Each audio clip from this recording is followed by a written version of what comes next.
Hi everybody, I'm Ed. And I'm Barb. Welcome to the ARTyRV Q&A tonight. It's our Monday night live stream and glass chat. That's right, it's Monday. Welcome everybody. Welcome everyone. We hope you're having a great week.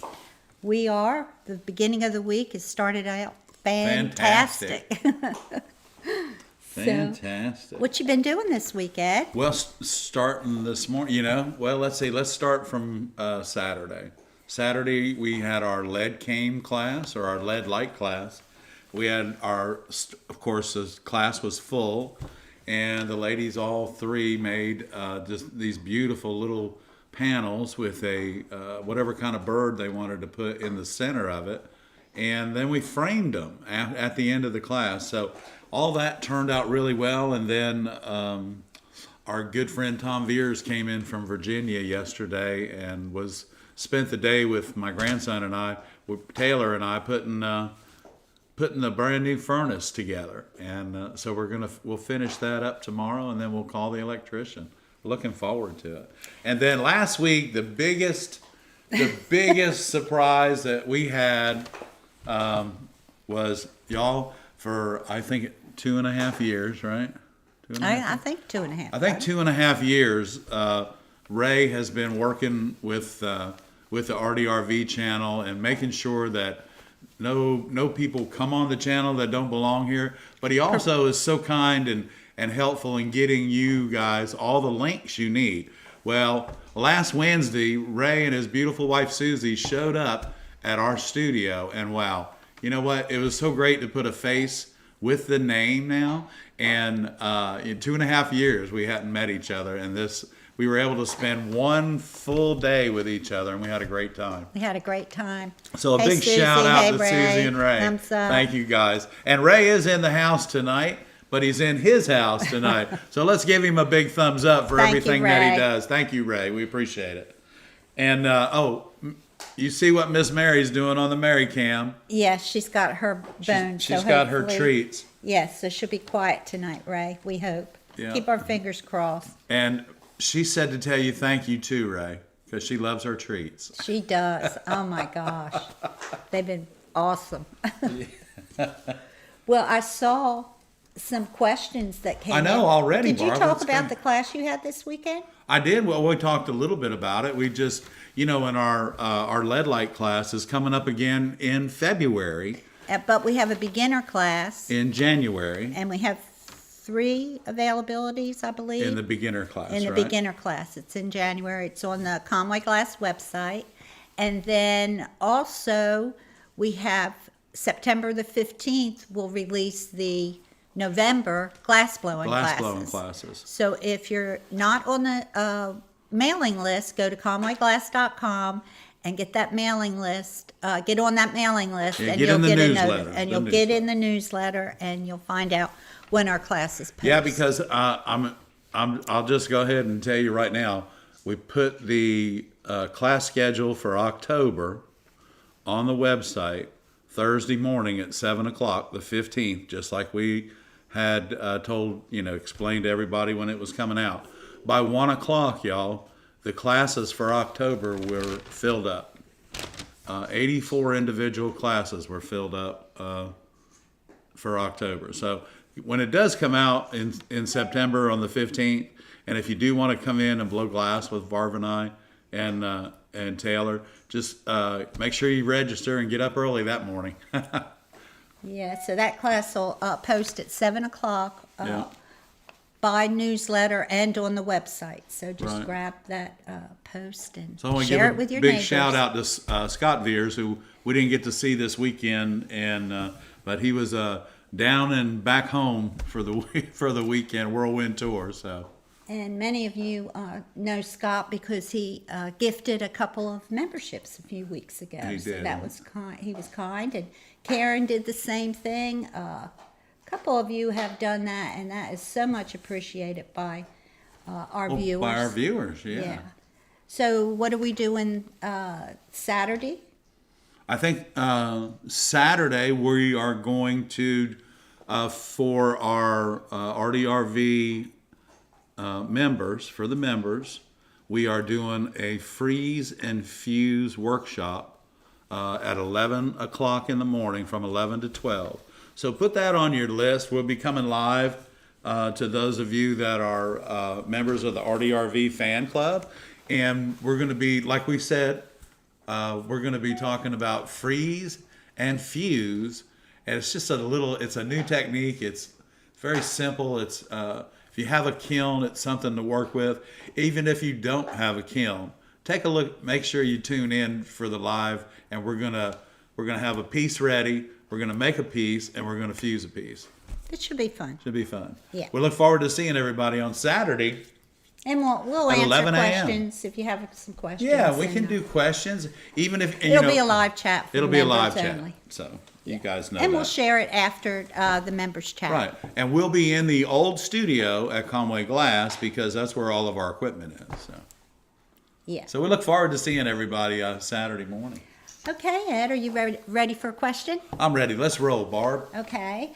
Rosie wants to know, she says it's 107 in Dallas. Woo, Rosie. But her question is, if you have bevels in your panel, do you need to protect them when brushing after cementing, or just treat them like any other glass? I would just treat them like any other glass because you're cleaning, after cementing and then you're polishing everything, you are cleaning the bevels as well. So yeah, I don't do any special treatment for them. The only time I treat the bevels differently is if I have to grind them because they never fit anything, including themselves. So only time I protect them is when I have to grind them, because you never know. I don't. You can. When you're polishing the lead, I've never had any problems scratching the bevels because you're using a really soft brush. But the key is make sure you are using a spotless brush. A new brush. Don't yeah. use the brush that you initially. Yeah, no, go ahead and get a new brush to polish.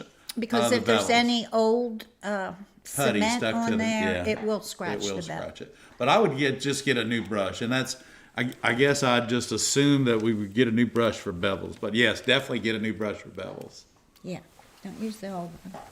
And you know what? Just write bevels on it, and only use it for that. I feel better about just covering the bevel and cleaning it, and then. But you're the expert, not me. No, I don't. Makes me nervous. Yeah, I haven't. I mean, I've never covered them when I puttied Okay, a window well, before. So, That would be my first instinct, but well, if the question is a great question, it is a good question. and It's a great question. It's just because Ed doesn't mean you have to do it. If you're really unsure about my answer, I would just you can always cover your bevels with contact paper. Yeah, you could. Clear Then you gotta contact clean the paper and it'll glue pull off. right. Yeah, just don't leave it on overnight. So the Painter's tip. short of the long is you can putty it with a new brush and polish it and not worry about it. Listen to him. He's the expert. He's done it That's before. the long and the short of it. Don't be nervous like me. It's all Okay, good. another question. You should be apprehensive, but it's good. It's good. Okay. We're all doing fine, and Miss Mary's doing great. Yeah, Miss She's Mary. happy tonight. Bobby wants to know, when using zinc cane, solder won't stick. I've tried steel wool, extra heat, different flux, scrubbed with brass brush. Still, solder won't stick. Any tips? Well, it sounds like you're cleaning the zinc thoroughly, Bobby. But I think what happens is, and most of the time that I work with zinc, and because you're bringing over, you're bringing the solder over to it, and if you're doing copper foil, it's a small amount of solder. But the zinc has to be not only clean, but it has to be heated, and then fluxed, and then heated again, and then your solder will stick. You need to heat it twice. Once to heat it, put the flux on it, and that'll cool it a little bit, but that heat helps the flux clean it even better, and then solder it. And typically that second heat will allow the solder to stick to it. Isn't that what you've always found out, Barb? Yeah, because that flux, when you add it to the zinc, it cools it down. And you really need that zinc super hot. That zinc has to be hot. So it sounds Try that. like you're cleaning it thoroughly. The cleaning part you got down, but it has to be heated twice and soldered, and you'll find hopefully that'll stick, because it seems to work for us. So Be careful, because that zinc will get super hot. yeah, it will. But that's how you need it. Yeah. Try that and see if that works. Oh, that was a good question. That too. really was too, you know. Thank you for that.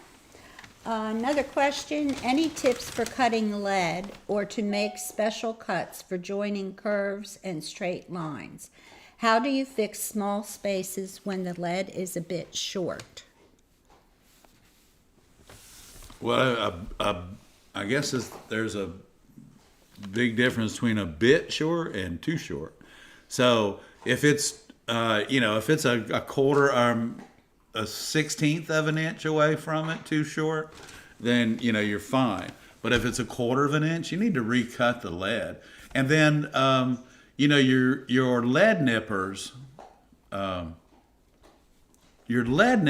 work really well to put miters on the lead.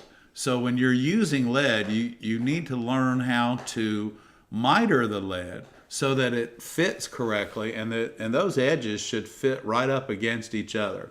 If you're cutting your lead and it's ending up too short, then what you need to do is start using a little bit more lead and cut it, and so that you don't cut it just one time and hope that it fits, but it's going to end up short. So you may have to cut it twice to make it fit the way it's supposed to. But always you could leave it long, because you're never going from one spot to another. And mark it. Take the time to mark it. Don't just guess at it. I keep one long fingernail on a thumb, and that's how I mark my lead when I'm working.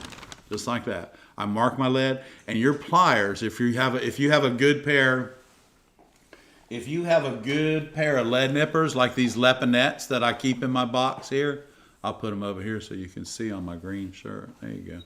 These Leponette pliers that I have, we have them on our website, and we do have them in inventory. These are probably the best lead nippers that I've ever used for the money. Now you can buy some really, really expensive ones, but these stay sharp. They're for lead only, not for pulling nails or anything. And I think you would like them. But really, it sounds to me like more than anything, you need to practice on mitering your lead joints, and you realize that when you wrap a circle with lead, that to join that, it can't be perfectly square. One has to be cut on one angle and the other one is cut on the other, and then they roll into each other. So anyway, you need a good pair of lead nipping pliers, lead cane, lead nippers, and you also need to just like anything else, a little bit of a learning curve, but practice on your mitering on your lead. Use your cutoffs to practice. Thank you, Ed. That was Wow, good. Rochelle. Rochelle's here. Yeah, Magali's she is. here. Everybody's Thank here. you, Oh, Rochelle. Rochelle, thank you so Thank you. much. We appreciate Yeah, that we so appreciate much. that so much. Thank you. Thank you. All right, we got another question, Barb. I hope that helped you out with the lead cane thing, because there's I don't have any cane profiles here, so I can't show you how to miter. But I think we could probably make a note, and we'll bring some lead profiles to the studio next week, and we'll talk a little bit about mitering lead. Okay? Yeah, because that would make good. We can get close That makes a good glass chat. next week. Oh, speaking of, Yeah, so that'll make a good glass chat. not next week, but coming up soon, in a couple of weeks, will be Viewer Showcase. That's right. And so if you want to have your work featured in Viewer Showcase, send it to viewershowcase@gmail.com. Right. And we'll get you in there. I shouldn't for say the right, because September- you know it. I'm the one that messes it up all the time. September Viewer Showcase. Okay, another question. I noticed a door panel on the intro, 2 parrots, 1 red, 1 green, that didn't appear to have any strengthening or support bars. How is it supported? Well, actually, in the original installation of that window was inside of 2 pieces of glass, and then when the customer brought it to us, and then it's a really long, sad story that how we ended up with it back in our possession. And you're right, it's not supported, and it rattles when we close the door. And It has a piece of glass. it has a piece of glass in front of it on the outside, though, and that's an entryway that we don't use in the building.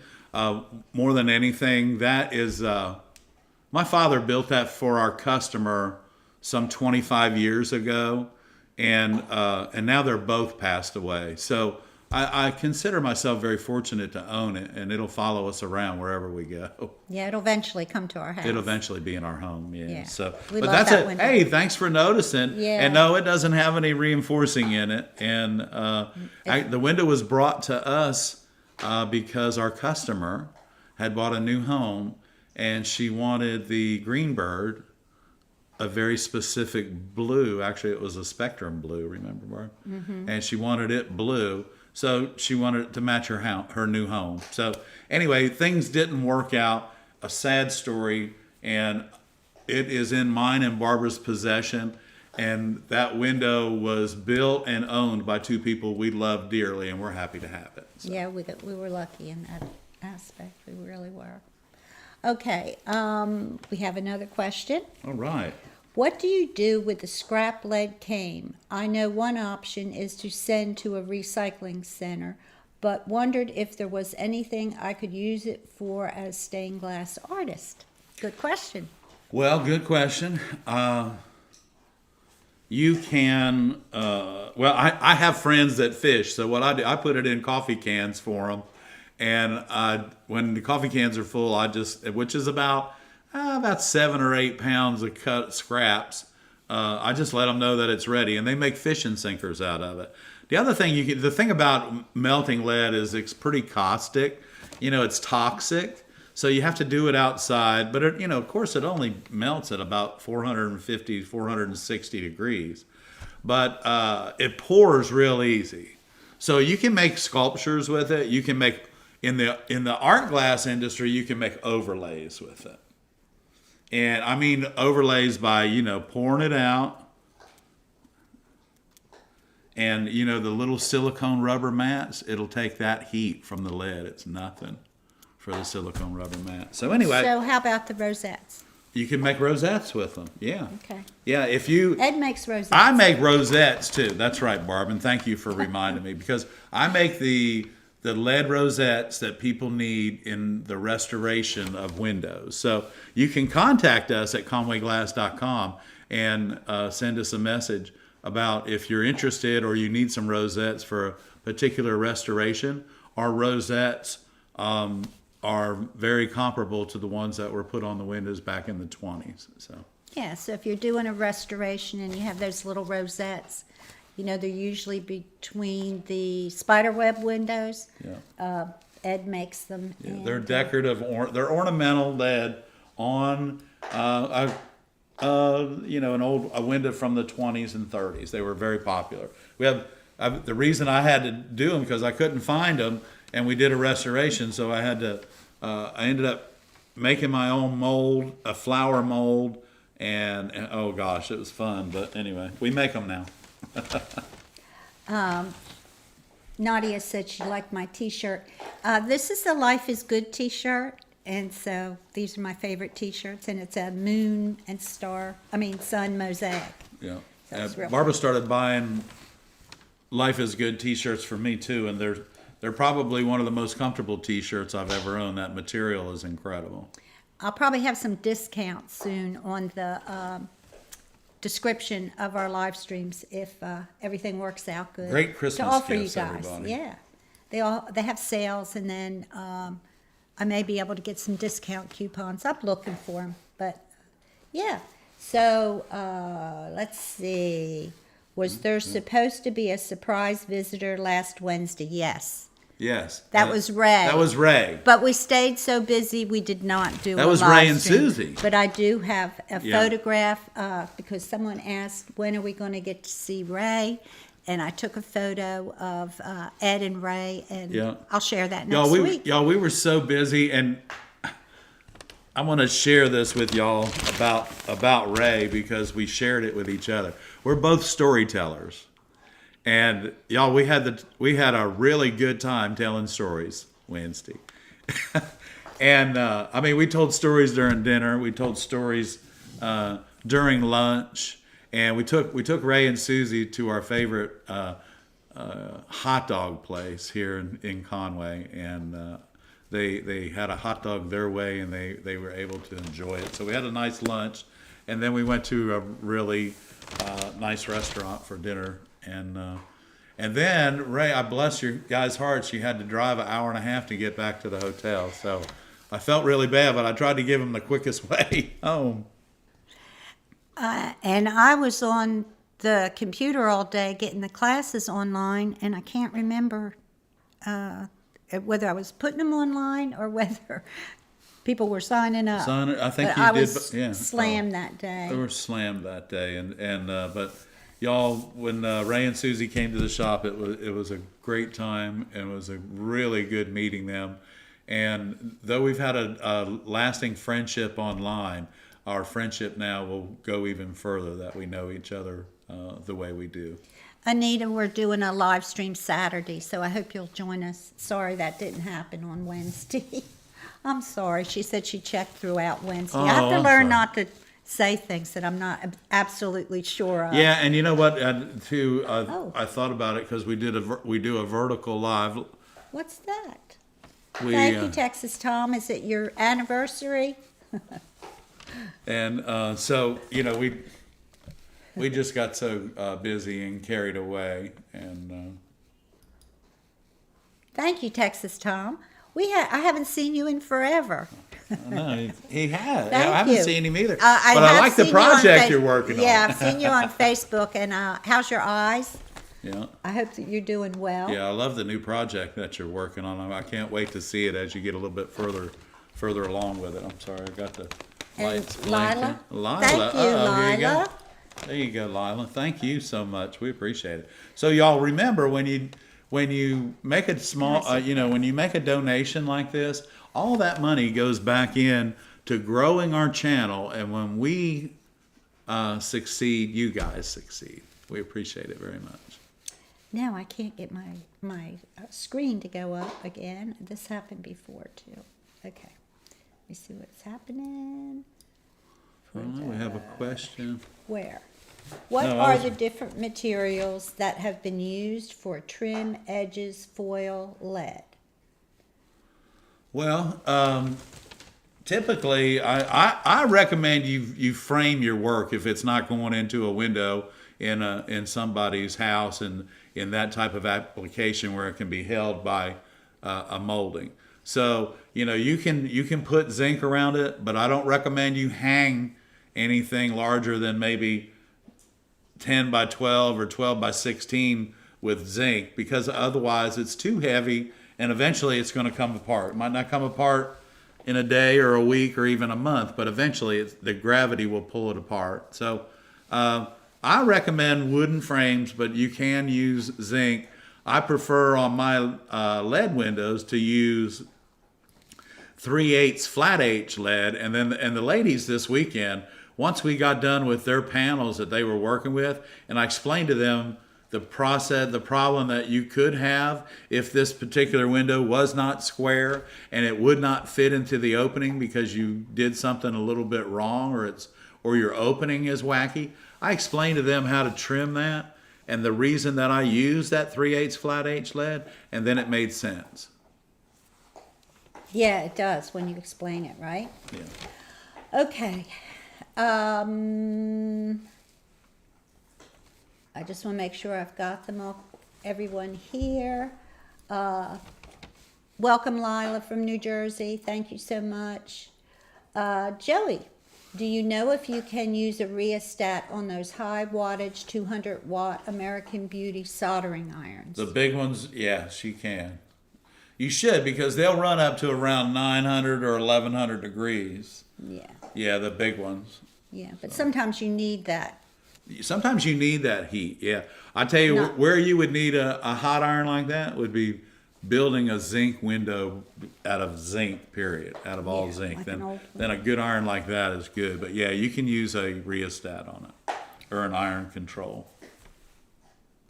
Jennifer said she's been saving the lead bits to melt down to cast bug bodies. There you go. Nice. Yes. There you go. See, there's all kinds of usage for that. Again, just when you're melting lead, I would, you should do it outside, and because it is kind of toxic. Well, it's not kind of, it is toxic. It is toxic. Yeah, it is toxic. Oh, thank you, Karen. Everyone's gonna love that. Oh, Karen just gifted 5 memberships, y'all. Thank you, Pick them up. Karen. Thank you, Karen, and join us this Saturday for a Freeze and Fuse festival. Yeah, that's what we're gonna do. Or a Freeze and Fuse frenzy. I don't know what it's going to be. Freeze and Fuse. Freeze and Fuse. We're going to have some fun though, and because it's Saturday, and I don't have to work this weekend. That's right. Can you use wall plaster and make a lamp mold? Wall plaster. The thing, you can't fire it. The plaster might last one firing. Plaster. No, a lamp mold for stained glass. Yeah, if you're going to make a bent panel, is it for a bent panel for a lamp? You need to use Castilite. If it's for a stained glass lamp, I don't know. I don't know. I guess. If you have a wooden mold. The problem with using, your mold needs to be fairly thick, and the problem with using plaster is that when it gets to a certain thickness and it starts to dry, it shrinks and cracks. And when it does that, then it's really unusable. Plaster Paris is designed for something really like wall mud, okay? For the plaster for that. It's not going to work for making a mold, I don't think. Thank you, Ed. Jennifer said that at the viewer showcase, she will be a member for 2 years. Oh my gosh. Jennifer! I can't hardly believe it. Has it been that long? Congratulations. That's awesome. Thank Yes. you, Jennifer. Christine says major storms with major flooding on Long Island. 10 inches of rain last night. Stay safe out there, Oh Christine. my gosh. Boy, we had some blow through last night too, didn't we? About didn't midnight have that or so? much, though. No, not that much. Oh God. We had our 10 inches last week, Yeah, we did. right? And we're very fortunate because I don't know what's going on, but even though the river is flooding, a mile from us, our backyard is still dry. We're very fortunate. So, Karen, I want to thank you. Thank you. You're the best. Yeah. Thank you, Karen. I'm sorry. Make everybody dizzy. Question, is there a way to attach jump rings to a small circular piece made with lead cane? Well, you don't want to hang anything from lead cane. You want to, even a small circular piece. Don't attach your jump rings to the cane. Attach your jump rings to the soldering itself. The soldering itself, so that because as soon as you hang it and it's there, it's going to stretch it out. So be careful. I guess if you use the hobby cane around the outside, your hangers should actually be in the window itself, the panel or the sun catcher or whatever you're talking about doing. But even though you said it's small, gravity will stretch the lead. So, Karen, thank you again, young lady. And thank you, everybody, for tuning in tonight. This is awesome. It's a beautiful Monday night week. I hope everybody's happy and healthy. Laura, the one that asked, she asked about the edging for the stained glass. Clarification, sorry, I should have been more specific. Materials for jewelry boxes. I have several repairs to make and want to make sure I get the correct material. Jewelry boxes on repairs, just by design, don't have, just have really copper foil edges that are beaded up correctly, and they have a design in the back where the hinge is to help have the hinge attach to the box and stay there. I don't think that you could put any cane around the boxes, do you?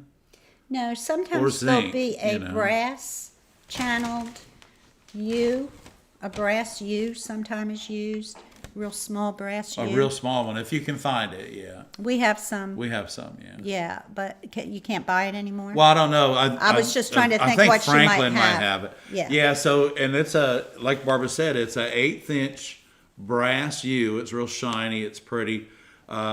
You require 2 different type of pliers to cut miters on it, so that they fold up and look nice. It's actually the brass that they used to build the small lamps out of back in the late 70s and early 80s. They so it's just a U shape. It bends really nice.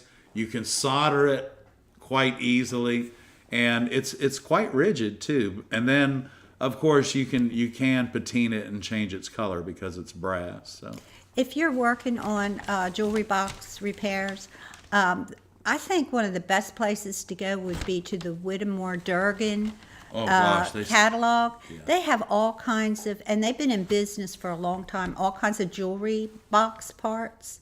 And they've been in business for how long? too long. No, not too long. time. A long time. Probably as long as I've been alive. So that's a long time. Yeah, probably. And so check them out, Whittemore Durgan. It's not that long, Barb. Oh, yeah. So, anyway, Yeah, Let's Whitmore see Durgan, because they do. here. And my father used to love buying stuff from them to make boxes. So yeah, they're a fun catalog to look at. yeah, they are. They're fun, and great people to deal with too, Barb. When using stained glass, yes. When using stained glass in a front door, do you have to secure stained glass between 2 glass panels or just one panel, the one facing outside? Typically, I just install the one panel facing that's on the outside, but you really should, and I'm one to talk because my parents aren't reinforced, but you really should reinforce that window with at least 2 rebars running It's in a horizontally. door. In a Yeah, door, in a you door. need that. Yeah, because what happens when you close the door, it catches that little bit of air, and every time you close it, eventually it'll stretch and fold eventually. Yeah, and we've got a couple little cracks in ours, and it's going to be fixed before it heads our house. anywhere to our house. Yeah, fix it, and then it'll go. So yeah, from that little bit of shaking, not much, just a little crack, but still it's And there. actually, I think they were done. Moving it. Yeah, probably moving it because they brought it laying down flat. Remember? Oh yeah. Okay, Wow, that's some pretty good questions so far tonight. great Barb. questions tonight. Thank you guys. Yeah. JR wants to know, I now have a light box, but welcome advice on how to cut on it. The glass and or pattern shifts, and I struggle more than I think I should. All wisdom welcome. Well, we just when we take the lead cane class or the lead light class at our studio, I teach you to use the light box. But now your pattern sliding around, I'm not I'm not quite sure because I work my pattern on the light box, okay, and then I put my glass on my pattern, and then I cut my pattern out with the glass laying on the pattern. I don't have a problem with stuff moving around unless you're using a cut pattern and you're trying to, work it like that. I think, does your piece of glass sit down in a box? You need to make that glass stationary within that box, and then you need to make that box stationary Okay, on I a misunderstood table. the question. Yeah, you need to have a lip around your light box that the glass sits down in so that glass can't move. You don't want Yeah. that shifting. You don't want that shifting. And you don't want the table to move. So everything has to be just like a regular table, only with a light box. Only with a light box in it or on it. It shouldn't be able to move. It should be affixed to the room. And some light boxes, depending on like my light box, I can't move it unless Karen sends Denver and a couple other guys down. So, Yeah, it's heavy. but matter of fact, the ladies this weekend were like, "Well, this is a big light box," And it is. I mean, I can get 4 people around it if I need to. Did we answer the question? Yeah, we answered the question about the hangers on the Yeah, lead. the jump rings on the lead. Yeah, Michael said it'd probably be better to use handy hangers, embed it in the window itself. yeah, and bring the lead up to the hangers. Right. The lead will stretch if the hangers are attached to them. Yes, that's true. What was that you said about a mold? What kind? What was you used for mold? Oh, material? mold mix is called Castalite, and you get it from Olympic Color Rod in Seattle. And it's a powder. It comes in 10 and 25-pound bags, and it runs about $6 or $8 a pound. It's well worth it. 10-pound bag will get you some molds, but so you make your mold, and then you get it right, and you put it in the kiln, you dry it out, and then you bring it out, and if it changes any, you can carve it. This is the beauty about Castalite, y'all. You can carve it after you fire it. It's awesome. It's a beautiful mold material. We have a new viewer, Tiago from Portugal. Welcome. Well, hey, thank you. Welcome. Welcome. Can you post the name of that catalog?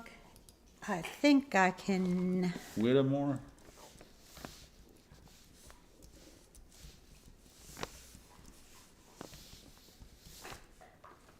I believe this is how you. Whittemore Durgan glass. Yeah. Yeah. And they're up in like Massachusetts somewhere. I don't know where it went. And Okay. Oh, you like my blue glasses? Thank you. These blue glasses are absolutely gorgeous. Oh, that blue glasses. I thought you. Okay. Can you post the name of the catalog? I did that. Okay. You know what? I think it's time. for a glass chat. Somebody, can you look on there? Somebody said when you're cutting glass tonight, can you cut Oh, yes. something? Now, what was it? I forgot. What was it? A messed up sharp again. curve or something? Sharp curve. Was that an inside or outside curve? Or I saw it. Oh, what'd I do? A sharp curve. Is that something inside? Probably, yeah. Let's do hey, I got it. Let's do a comma. A comma? Yeah, let's do a comma. Because that's got a sharp inside curve. It does. Let me see if I can find something to draw with here. So I have, a line to follow. Oh, my. Oh, I might not have a line to follow. I think I can do it without one, actually. So tonight, this is a Wismac glass. I don't have a number for it, but look how pretty it is.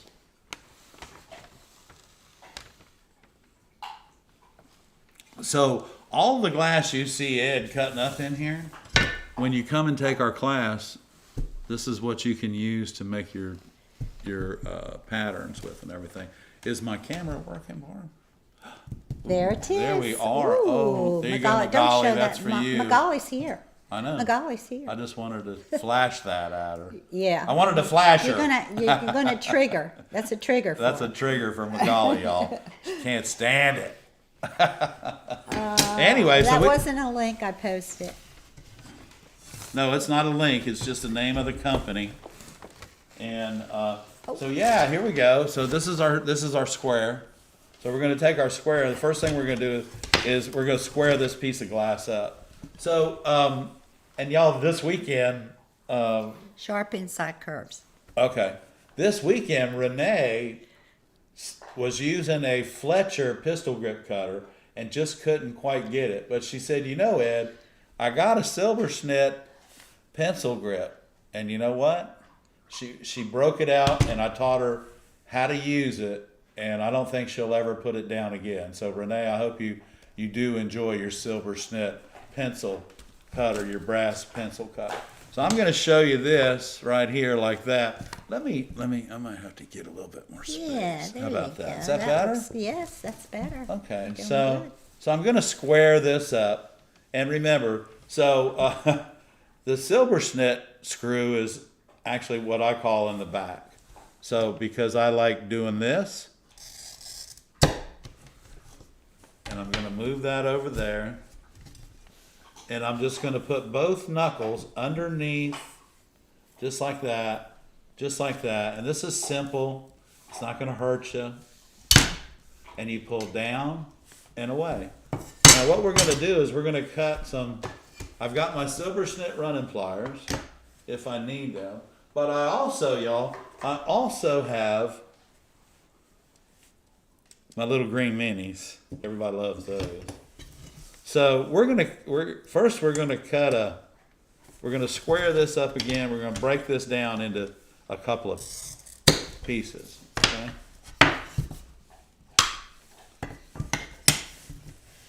There we go. All right. So what I'm gonna do for, I guess because you want a sharp inside curve. So what I'm gonna do, I'm gonna start a 1/2 inch off of this corner here.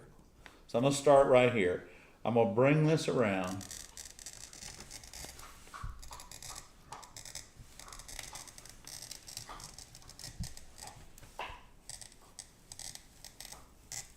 Now I'm trying to keep my same pressure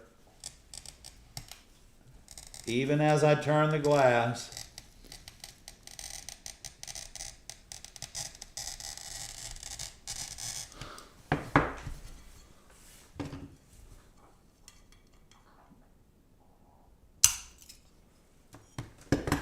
So that's how that's going to work. I always prefer, rather than my running pliers, y'all, I prefer my grousers. Or grozers, you can pronounce it any way you want. But this is coming off as we go around here. Once I get beyond this,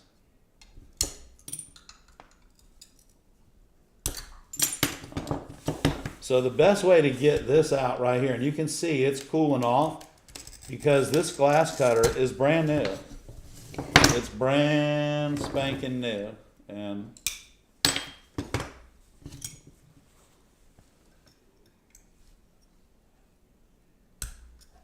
so we're just going to come around and hopefully, this is probably going to break right here because I can already see my score cooling off and there's nothing that I can, there it goes. Well, maybe not, y'all. Let's make a liar out of me.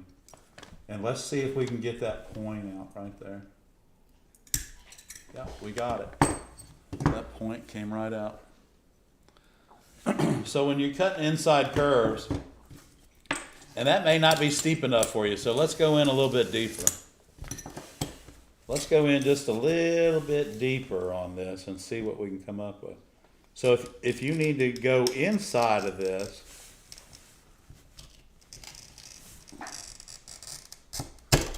like that, now you can take your silver snits and you can just kind of bump them around a little bit.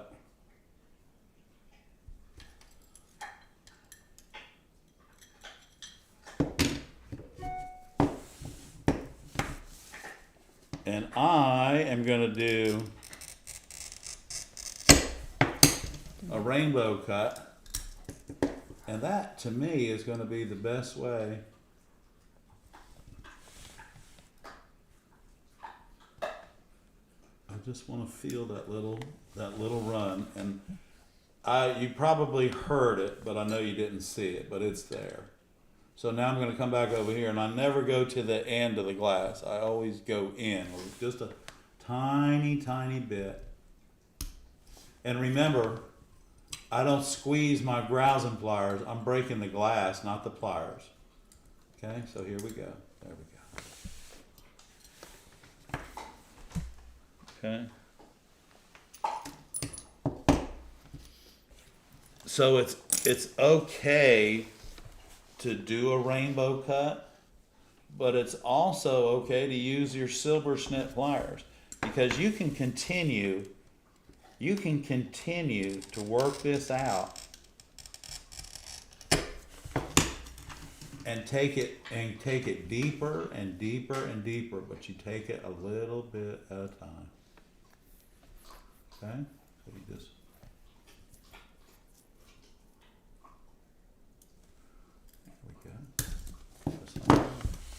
and that'll come out too. So just take your time, and remember, here's the thing, y'all. when you're using your grousing pliers, you're holding the glass and you're using your hand to break it, okay? You're holding the glass and you're using your hand to pull down and away. So this is the other, this is the Silver Snit 2000 here. This 4000 is pretty hot because I don't use it that often. And so what I've found is when you have a new cutter, you need to use it for a couple weeks before it, what I call, it'll dial into your hand. And when it does that, then things will change for you, and it won't like this. That's a hot cutter where it broke here, here, and here. As your cutter gets wore in and broken into your hand, and the pressure that you apply to it, everything will change on it, and that look will be, you won't see the little flakes popping up.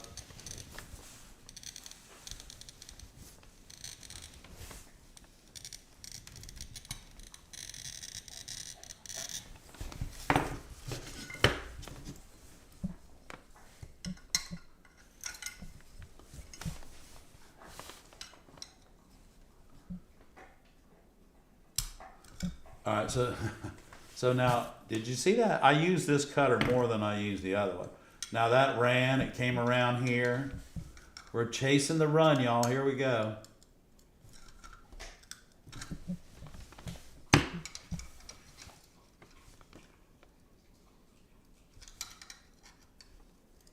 There you go. Remember, stay behind it. If you get in front of it, it's going to mess you up. There it goes. See it? It's walking right around.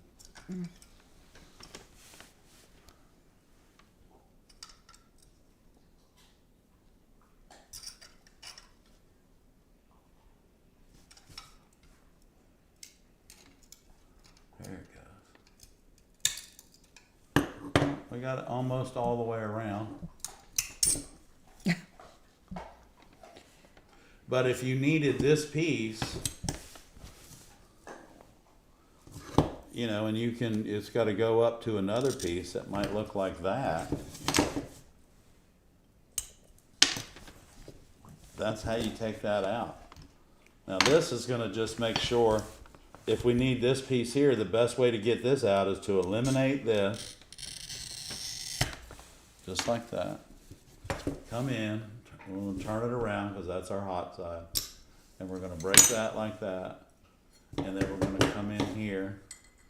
And we're going to start our run here because I want to keep that point. Okay. There it goes. You hear that? That run is stopped right here. You can see it, right? See it? So now all I'm going to do is grab it right behind it and pull down and away. And then we'll take that off. I have a good trash can underneath of me, guys. This isn't going in our house, I promise you that. So anyway, so you clean that up with your grinder or whatever you need to do.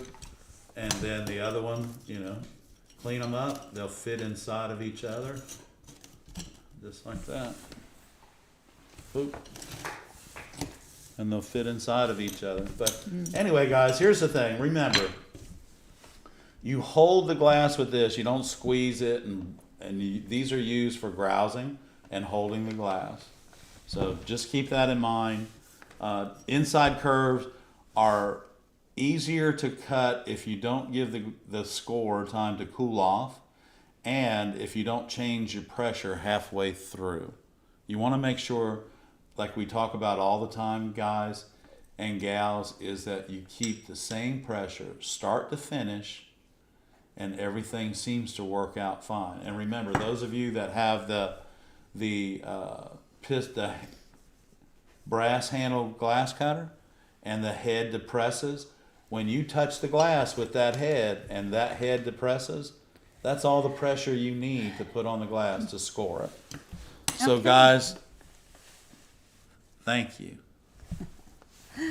Thank you guys for that was great. Ed. I hope Thank it helped. You very I mean, I don't much. know. Sometimes You know, sometimes, guys, I'm only human, and so it doesn't always work out for me either. But if you'll give me a second, I'm going to make a little bit of noise. And Have you used glue chipping methods on stained glass? No, just on clear glass. We have glue chip. We glue chip on clear glass, yeah. On, yes, we have. Cathedral. On cathedrals. Yes, clear, transparent stained glass, yes, we've done that before. Tiago wants to know, can I make a suggestion regarding to the score line? Sure. Sure. Michael, have you dabbled with Dal de Verre? No. No. No. No. Not yet. Although I've read about the process and it seems very interesting. The freeze infuse is about as close as I'll get to that because I think that's a whole process. The Pat de Verre? Yeah. Pat de Verre, yeah. Or Dal de Verre. Oh, the Dal de Verre, yes, definitely. Okay. So the Pat de Verre I'd like to learn how to do too, but we have molds and everything already. So. Yeah. Okay, so if we have any questions, please put them in the chat. You want to cut another color? Yeah, I got a really pretty green here. Let's cut a piece of green, and we'll see if we get any. Well, you know more. what? Go ahead. Let me go get my personal glass cutter. I know it's here somewhere. Maybe Well, not. That It's somewhere else. It's here, but just use the blue I one. don't need to go get it. I think that other one has a skip in it. No, it doesn't. Okay.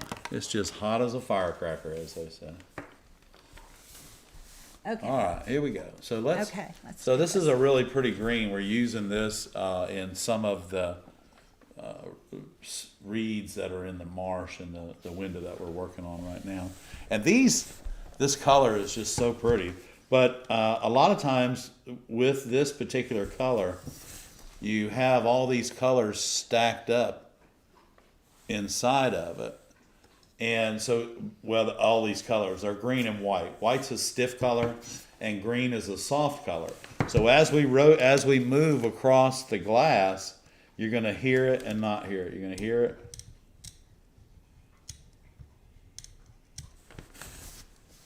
And you're going to hear it. And then you're not going to hear it. Well, the thing about hearing it and not hearing it is typical and is what they call an inherent quality. So what you have is don't change the pressure, push down harder just because you can't hear the score, okay? Because what that just messes you up is what it does. It doesn't do anything for you, but mess you up. So, remember.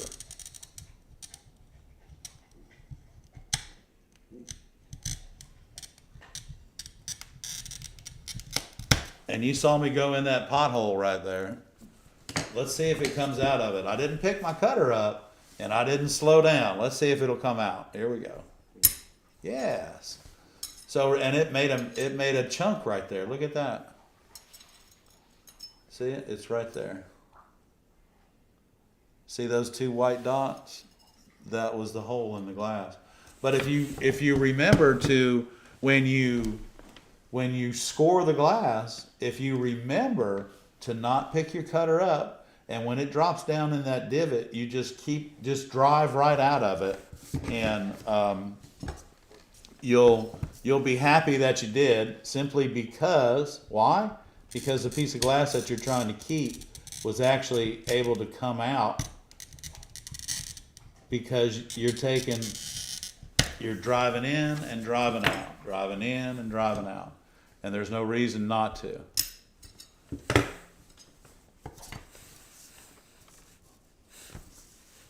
Nice. So as a rule of thumb,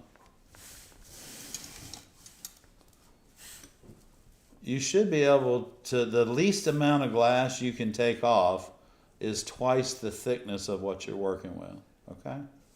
So if you're working with 3/32 glass, actually that looks kind of nice. Let's do this. I like it like this better.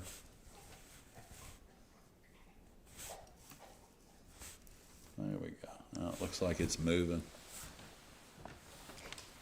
Okay. Now it looks like it's moving. This is a pretty green. It's a little difficult to work with, but again, guys, when you're cutting glass, if you don't change your pressure from light to heavy and heavy to light, if you just keep it consistent, you will have much greater return on your glass, okay? You'll get more glass out than you're breaking, and you will have a lot less frustration, okay? Because breaking glass is frustrating. If it doesn't break the right way. If it doesn't break correctly, that's right. Okay. So I have a couple questions that came in. Okay. Glass light, question, Ed, so you're saying a fresh score breaks better than a cold old score? Oh, absolutely, yes. And that's why sometimes when I'm pushing a pattern, I'm pushing the cutter away from me.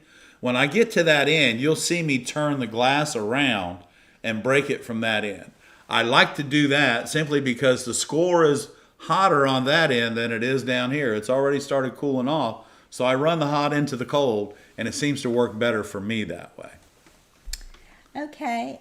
John asked, are there different thicknesses of glass? If so, what's the reason?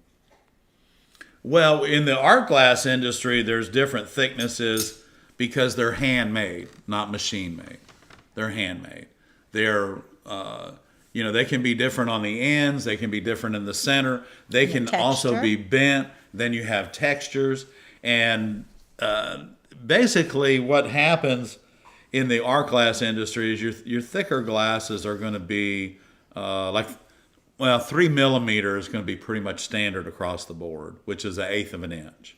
For stained glass. For stained glass. There's many different thicknesses of glass for different purposes. Purposes, yeah. But for stained glass, it's the 3 millimeter. Exactly. And not all glass, because they say it's 1.5 inches thick, is that thick. In order to achieve that thickness, let's just say for a bank teller window, the drive-through window, that glass is bulletproof and it's 1.5 inches thick. But there's 5 components to it, and they're all laminated together. And you don't see them unless somebody shoots at it, and then it absorbs. It's designed, the bank teller window is designed not to be bulletproof. It's designed to absorb the shot, and that makes it bulletproof because it's glass, polycarbonate, which is a bulletproof plastic, and then it's glass, and another polycarbonate, and then a urethane, and then glass. So all of that, and it's heavy too. But anyway, bank teller windows, they're designed to absorb shock. That's why they're bulletproof. And a lot of ballistic glass is designed like that. Same way with tabletops can be 1/4 inch to all the way to 3/4 of an inch. Mm-hmm. Or an inch. Yeah. So I mean the thicknesses of glass in the commercial glazing industry, right now the architects are just stepping way out of the box with this new material that they call glass. It's been around for a long time, but the architects are just now starting to really use it incredibly. So bullet resistant, it's not bulletproof. No, it's bullet resistant. No. Right. Yeah. Yeah. Yeah, let's just say, just because you make it this way bullet resistant, you better make it from your waist down bullet resistant too, because they can shoot through the wall and get you too. Yeah. So anyway, it's kind of like we supply the detention center here with class 2, incarceration glass. So. Yeah. Tiaga said that their grandfather taught them to hit the back of the cutting line with the back of the cutter, and it helps to make a more perfect cut. Well, what it does is it helps to start the run, where you have scored, and it starts. And you can actually hear the change when, let me do that, because you can hear it. Okay. You can hear the change. Let me get something that I can tap the back of this with. This is good, because that's what that's for, y'all. Oh, let me put it on close up. That's what that's for. That's it right there. Yeah, and the old time glass cutters had a ball on the back, and that's Do what I they have a used ball it cutter? Hold on. for. Let me see you if I got have an one old in my ball kit cutter. here. You should have a bunch of them. But I don't know if they're here. I don't know if I brought them.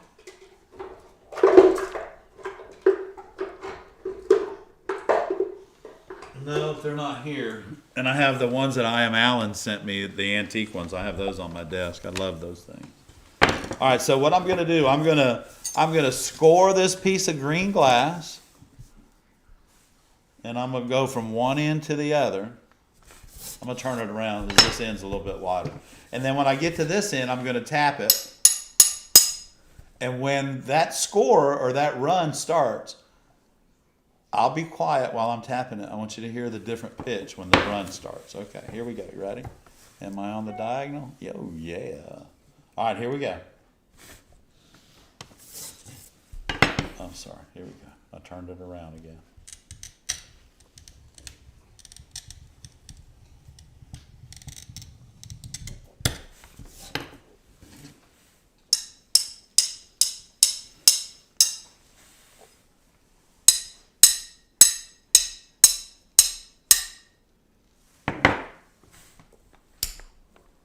Did you hear the pitch change? Bonk, bonk, bonk, bonk. So a little secret about when you're picking up a sheet of art glass, if you set it on a table and thump it with your finger like that, bong, it'll go bing, and it'll be a consistent ring. When you pick it up and you put it on the table and you thump it and it goes donk, be careful. It's got a run in it somewhere because the sound didn't complete it. It cuts it off. So be very careful. You either get a consistent run or a ring, bing, or you get a bonk, and a bonk will mess you up. So be very careful, guys, picking up sheets of glass, and that's just a quick little bing, and you'll know that it's fine to pick it up. Okay, it's 8:02, and there is another question. Sure, Barb, go ahead. You want to take it? I'll Okay. take it, Can you yeah. describe how glass is amorphous and how it tends to have a grain rolled glass? What? I know. That's why I said. Yeah, how about next week, guy? That sounds like a I'm gonna go get technical- some Chinese tonight. I think. We'll bring I'm gonna take the bring gang that for question Chinese. next week because that might be a long explanation. Yeah, yeah. At the very end of the show. But thank you for that question, Michael. Thank you. And thank you, everyone, for your questions. If you didn't get a question answered, Magali, you had a question? I didn't see it. What was it? Anyway, Where is it, Magali? where is it, Magali? Are you? Hang on. Let me see. When taking your blown glass class, what will the students make? They will make an ornament. A Christmas ornament. A Christmas ornament. Okay. All right. I think I got all the questions. If we missed any, bring Except them for the next- metamorphosis. We'll get Yeah, back to that. amorphous. We'll get back with you. structure of glass. Okay, Yeah. we'll talk about that. We might even look it up and share some great information about how glass is an amorphous It is. I agree. substance. Yeah. Well, yeah, because glass is in a constant state of motion. Think That's about what that they the rest say. of the week. That's what they say. Hey Okay, guys, good night. I'm Ed for the ARTyRV channel. And I'm Barb. See you next week, Monday night at 7 o'clock. Join us. Thank you, guys. Saturday, 11 a.m. live.